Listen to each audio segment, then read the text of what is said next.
注意看，这位老哥正在复刻《速度与激情》的场面，虽说没有像电影里拖着集装箱上路那般夸张，但这一路火星子直冒，也确实有那感觉了。同时，这都2026年了，怎么还有人打 ATM 的主意？警灯一开，悠哉悠哉，赶快去拿纸，蹲下就开始。欢迎收看《最后的自由》，讲美国老哥最后的自由。就在平安夜当天的凌晨3点，德克萨斯州某家加油站的便利店迎来了一位不速之客。看着老哥开着如此大气的 GMC 御空，便利店的店员心想，今天来的大客户，搞不好还能挣点小费。万一是圣诞老人来送礼物也说不准。但没想到，这俩圣诞老人穿的是夜行服，手上拿的是大铁锤。这一锤下去，给店里的顾客和店员吓了一跳。哎，不对，既然有顾客，为什么不走正门？老哥不语，只是一味的砸墙。大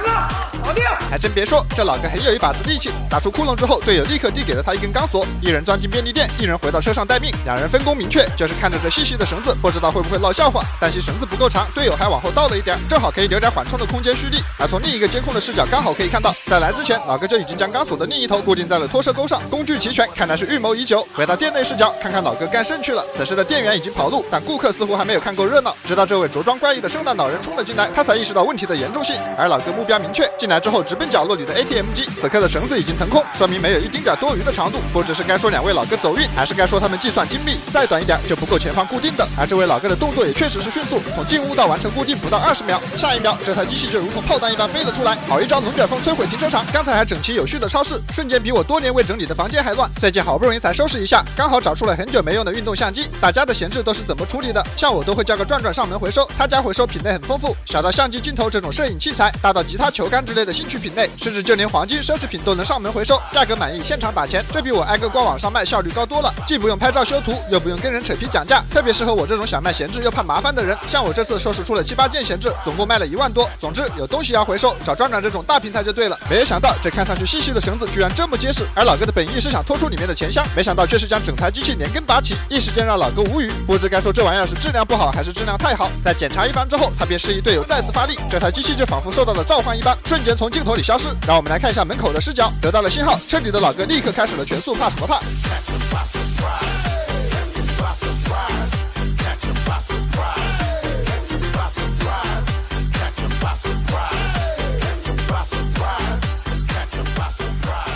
不得不说，这两位老哥的配合还是非常默契的。开车的老哥全程听指挥，并没有出现坑队友的情况，而这最后的全力一击转速拉满 ，ATM 更是飞出了20多米，如此恐怖的破坏力，站在一旁的老哥却是丝毫不慌，甚至还第一时间跑上前去查看。从砸窗破门到锁定 ATM 机，再到现在，这老哥的行动力和魄力确实是像干大事的人。虽然到目前为止一切都在按计划进行，但这前项的结实程度还是超出了两人的意料，还得再多尝试几次才行。而这一下，刚才逃过一劫的面包车可就没有那么走运了。此刻的他变成了两位老哥 play 中的一环，用飞来的横祸形容，真的是一点都不为过。然而尽管是这样，老哥依旧没能达成目的，这让老哥是恶向胆边生，朝着加油机就是一脚油门，强大的拉力让钢索勒过面包车的轮胎。这操作要不是加油机的底座立功，恐怕其中一个加油机就会被这如同炮弹一般的 ATM 机给砸翻。然而尽管使出了浑身解数，两人依旧没能打开钱箱，这多次尝试未果，耽误的时间已经严重超出了老哥的预期，气得老哥是一脚油门，拿着 ATM 直接开溜。还没上车的队友生怕被甩下，一边狂奔一边呼喊。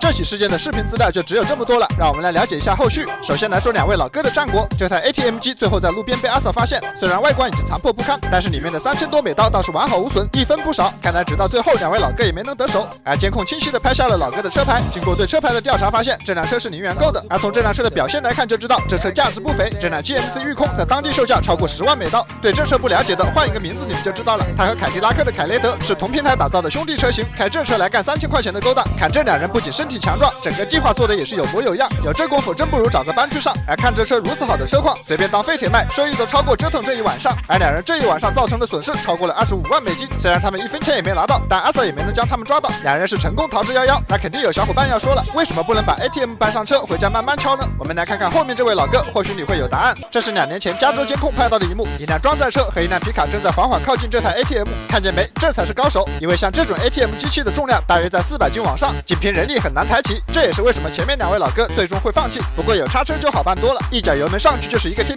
在叉车面前，这玩意儿简直是毫无还手之力，仅仅一招便让他轰然倒地。而这2人的配合也是相当默契，看来这一次的行动会非常容易。很明显，和刚才的2位老哥一样，这2人也是做好了充分的准备。不得不说，在美国这种事情还是挺常见的。有数据显示，在美国每年都有200多起抢劫 ATM 的事件，这还只是针对 ATM 而言，并不算抢银行，而其中被捕的仅有1/4的人。也难怪，哪怕是如此费时费力，也依旧有这么多老哥乐此不疲。毕竟真到了斩杀线的时候，干一票要是成功了就有饭吃，失败了进去也能管吃管住。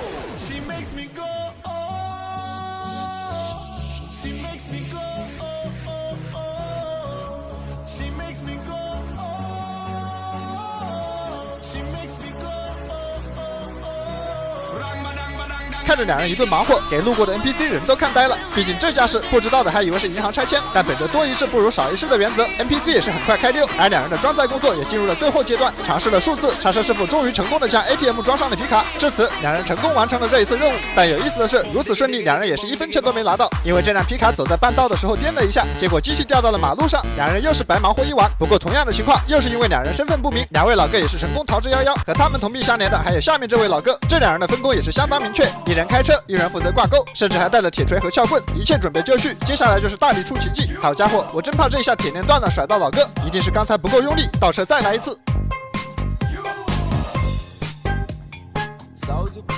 好消息，这一下连根拔起，但坏消息是和第一组老哥一样，钱箱没开。更为重要的是，旁边的警报声响了，吓得老哥想要从 ATM 上解开铁链，但被牢牢压住，根本拔不出来。心虚的老哥不敢耽误时间，是转身就跑。虽然车上的老哥也想走，但这刚才他们还梦寐以求的 ATM 机，现在是结结实实的和这辆车捆绑到了一起，难不成就要这样一路拖回家吗？就这操作，范吉尔赛看的都得沉默。拖了一路之后，最后也是没办法，这样一路回家目标实在太大，还是汽车跑路比较保险。要是明天追问起来，就说车被偷了。就这样，3组老哥忙活了一晚上，1分钱都没拿到，倒也不是白干，至少累到了也吓到了。好了，本期的节目到这里就全部结束了。在此友情提醒各位，本视频为反面案例，请千万不要模仿。感谢大家的观看，我是最后的自由，我们有缘再会。